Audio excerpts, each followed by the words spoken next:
Hola, ¿cómo están colegas? Bienvenidos a este nuevo año 2021.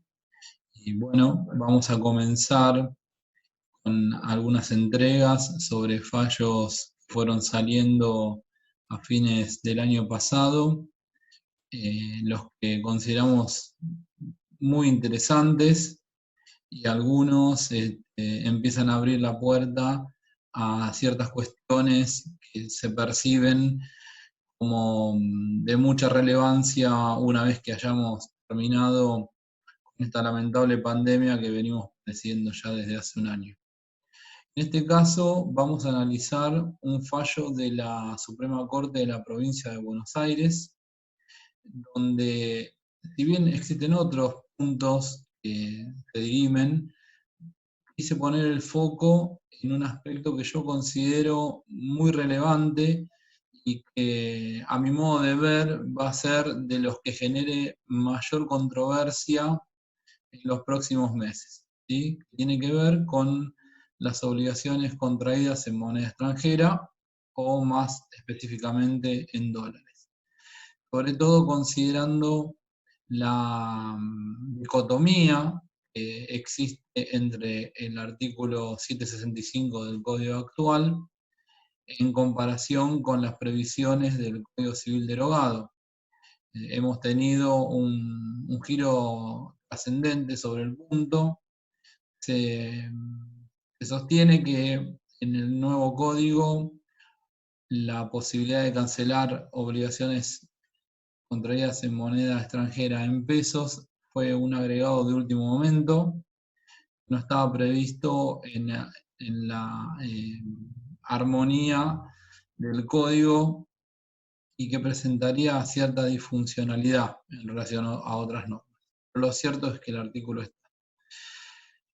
Comenzamos poniendo una placa en donde vemos cuál es la regulación sobre las obligaciones en moneda extranjera en el Código derogado, cuál es en el nuevo Código Civil y Comercial.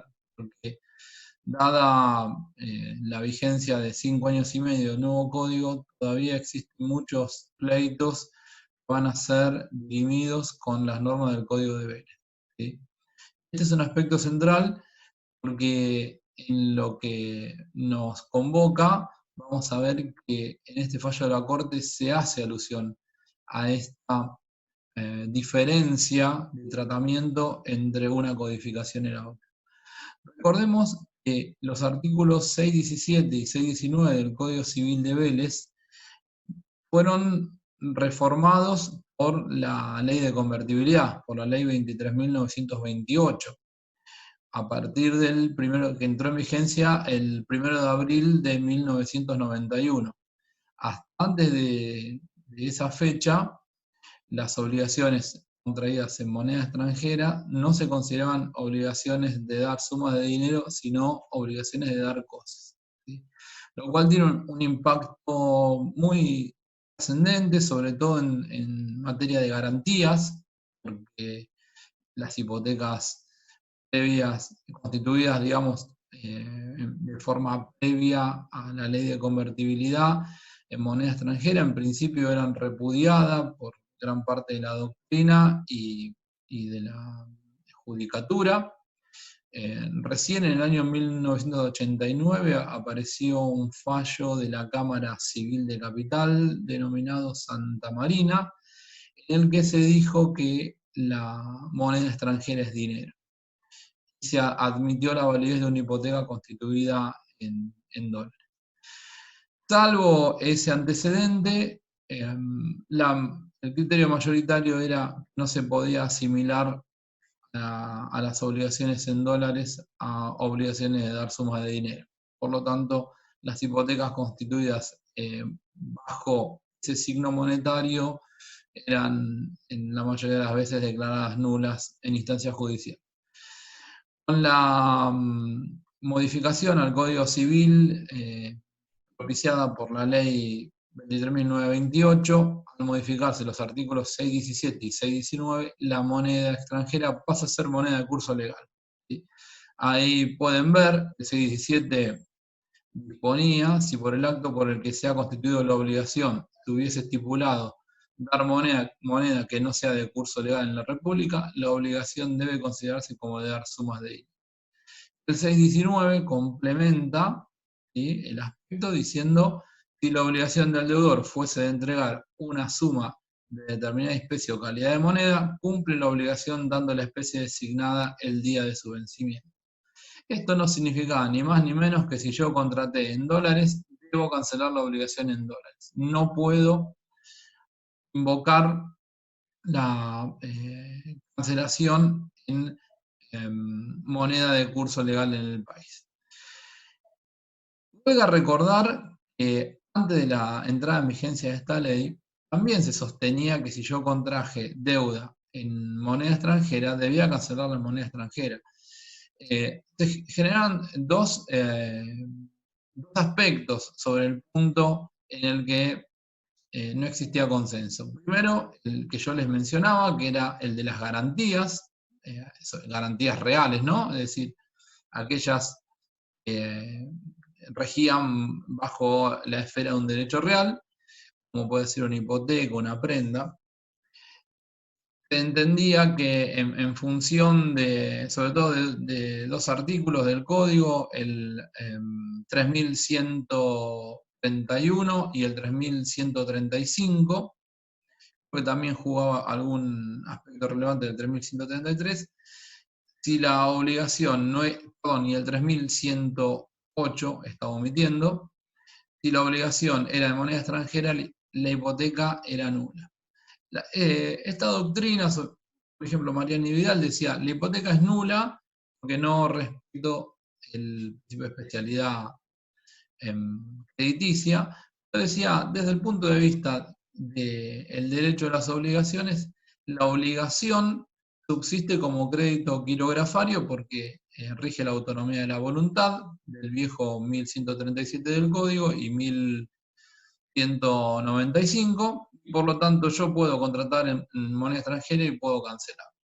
Ahora, el segundo aspecto derivado de esto es que más allá de la autonomía de la voluntad se nos presentaba, a las partes se le presentaba el inconveniente de que al no poder acceder a la moneda extranjera en el mercado, se volvía esa obligación de cumplimiento, imposible.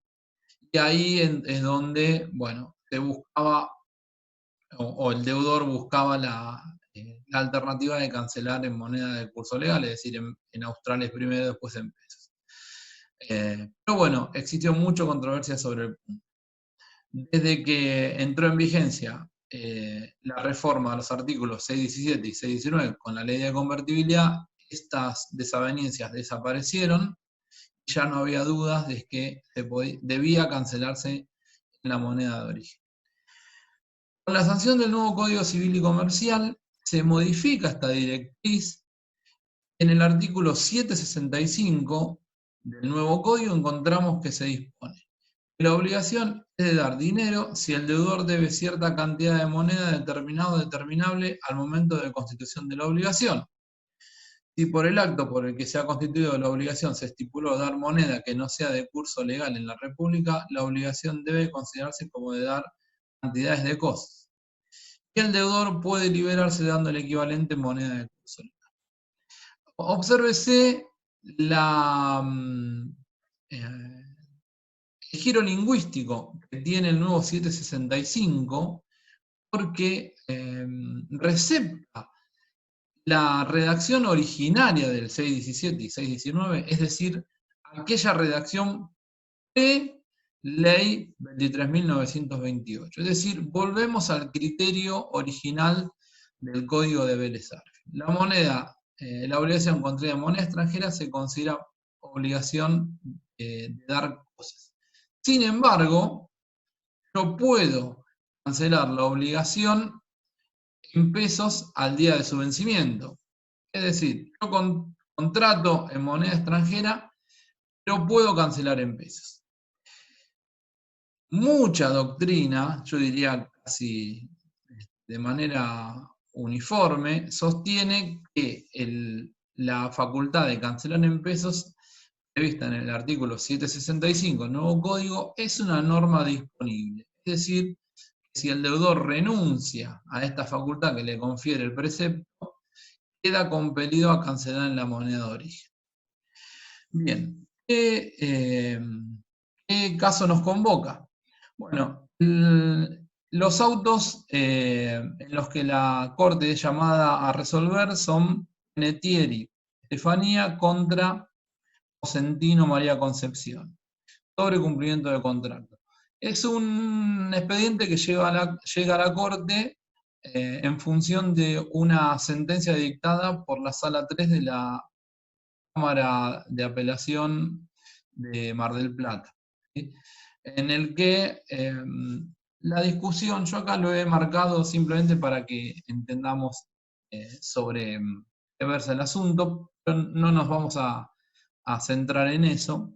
Estaba básicamente fundado en el recurso extraordinario, en un boleto de compraventa, en donde la parte actora demanda el cumplimiento de la obligación y el pago del saldo de precio en dólares, y el demandado reconviene pidiendo la resolución de ese boleto, alegando falta de cumplimiento de ciertas obligaciones por parte del actor. La Corte va a confirmar en todas sus partes la sentencia de la Cámara de Mar del Plata, pero se mete en un aspecto en el que no fue llamada a decidir, ¿sí? Como abriendo una puerta para los conflictos que van a emerger en función de estas obligaciones que yo les comentaba en moneda extranjera. Acá he dado un párrafo en el cual el voto del doctor Soria, que es en realidad al que se han adherido el resto de los jueces, sostiene: el hecho de que la presente controversia encuentre su ámbito de subsunción en las normas establecidas en el anterior Código Civil conduce a la aplicación de la doctrina legal diseñada alrededor del referido artículo 622. El artículo 622 del Código de Vélez se refiere a cuando las partes no previeron el cálculo de los intereses moratorios y no hay ley que se refiera sobre el punto, los jueces son los que deciden qué tasa de interés se aplica. Sumado a la consideración de la regla contenida en el artículo 617 de ese mismo código, establece, o según el cual, si por el acto por el que se ha constituido la obligación se hubiese estipulado dar moneda que no sea de curso legal en la República, como aconteció en la especie, este es un caso que,